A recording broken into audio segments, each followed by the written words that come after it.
নিজের ঘর থেকে আগুন জ্বলছে আর তুমি প্রতিবেশীর ঘর নিয়ে ভাবছো। ভারত বাংলাদেশের সম্পর্ক ঠিক এমন একটা জায়গায় দাঁড়িয়ে গেছে যেখানে ভারতের কিছু রাজনৈতিক নেতা আর গণমাধ্যম প্রতিনিয়ত বাংলাদেশ নিয়ে আলাপ করতে ব্যস্ত।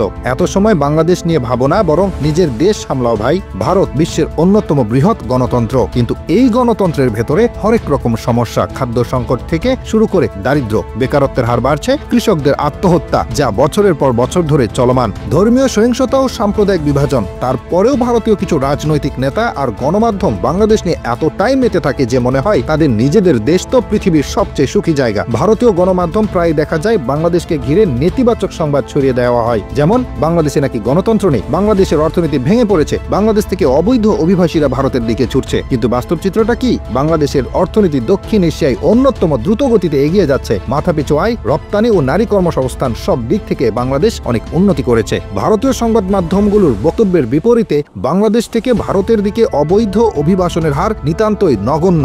ভারত পৃথিবীর সবচেয়ে বড় গণতান্ত্রিক দেশ বলে দাবি করে, কিন্তু সেখানে গণতন্ত্রের বেলুনে প্রতিদিন ছিদ্র হচ্ছে। ধর্মীয় দাঙ্গা যেন সেখানে নিত্য নৈমিত্তিক ব্যাপার। মুসলিম, খ্রিস্টান, দলিত কোনো সংখ্যালঘুই সুরক্ষিত নয়। বাবরি মসজিদের মতো ঐতিহাসিক স্থাপনা ভেঙে ফেলা আর গরু জবাইয়ের অজুহাতে মানুষ খুন, এটাই ভারতের এক শ্রেণীর রাজনীতিবিদের ধর্মীয় রাজনীতির পরিচয়। তাহলে প্রশ্ন হলো, নিজেদের দেশের সংখ্যালঘুরা যেখানে নিরাপত্তাহীন, সেখানে তারা বাংলাদেশ নিয়ে এত মাথা ঘামায় কেন?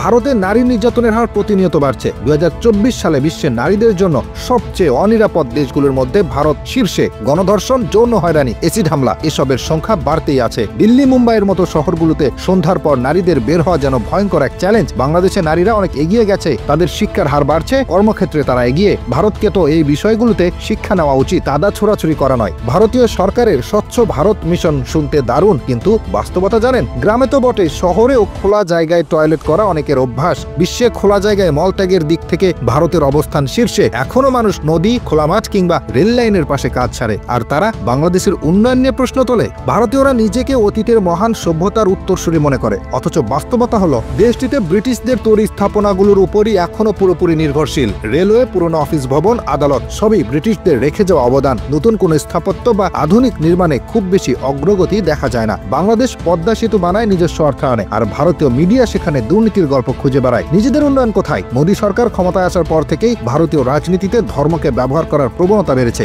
হিন্দুত্ব প্রতিষ্ঠার নামে সংখ্যালঘুদের কোণঠাসা করা হচ্ছে। সিএএ, এনআরসি নিয়ে বিভাজন তৈরি হয়েছে। মসজিদ ভাঙ্গা, গরুর নামে মানুষ হত্যা করা, এসবের পেছনে রাজনৈতিক মদদ স্পষ্ট। বাংলাদেশের রাজনৈতিক পরিস্থিতি নিয়ে মন্তব্য করার আগে ভারতের রাজনীতিকদের উচিত নিজেদের ঘর সামলানো। তাহলে এত বাংলাদেশ নিয়ে হয়েছে কেন? এটা কি কেবল রাজনৈতিক চাল? কিরে ভাই, নিজের দেশ আগে সামলা, বাংলাদেশ নিয়ে এত নাড়াচাড়া কেন? এই প্রশ্নটা ভারতীয় রাজনীতি এবং গণমাধ্যমের জন্য অত্যন্ত প্রাসঙ্গিক। নিজেদের সমস্যাগুলো সামলানোর সময় যখন তাদের হাতে নেই, তখন বাংলাদেশ নিয়ে এত মাথা ঘামানোর কোনো মানেই হয় না।